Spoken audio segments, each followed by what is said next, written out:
Sir আপনার সাথে একটু কথা আছে। কি কথা? আপনি ইন্ডিয়ার চেয়ারম্যান না? জি আচ্ছা, আমি আপনাকে কয়েকটা কথা বলবো।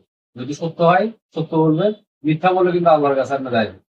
জি এই যে কিছুদিন আগে যে বাইকের তেলের ক্রাইসিস হল, বাইকের লাইন গুলো দেখে পাম্প, আপনার তখন মনে হয়েছে যে এত বাইক যদি একটু মানে কামায় ধান্দা করা যায়, সত্য না মিথ্যা? জি জি আপনার পকেটে সবসময় টাকা খালি বেতন ছাড়া ঢুকতেছে না, কারণ এক্সট্রা টাকা ইনকামের চিন্তা ভাবনা, জি সাথে সাথে সরকারকে একটা এক্সট্রা মুনাফা দেওয়ার চিন্তা ভাবনা, যাতে দেশের বাইরে টাকাটা পাচার করতে পারে। সত্য না মিথ্যা? সত্য। আচ্ছা, এখন আপনি তো মুসলিম। জি যদি মুসলিম হন তাহলে বলেন বিসমিল্লাহ, বিসমিল্লাহ। বলেন সুবহানাল্লাহ। সুবহানাল্লাহ। রাগ করলেন না এখন তুমি ধান্দাই ছিল যে এখন বাইকাররা তো আন্দোলন করবে, আন্দোলন করলে তাহলে তোমার কি কারণে ছিল?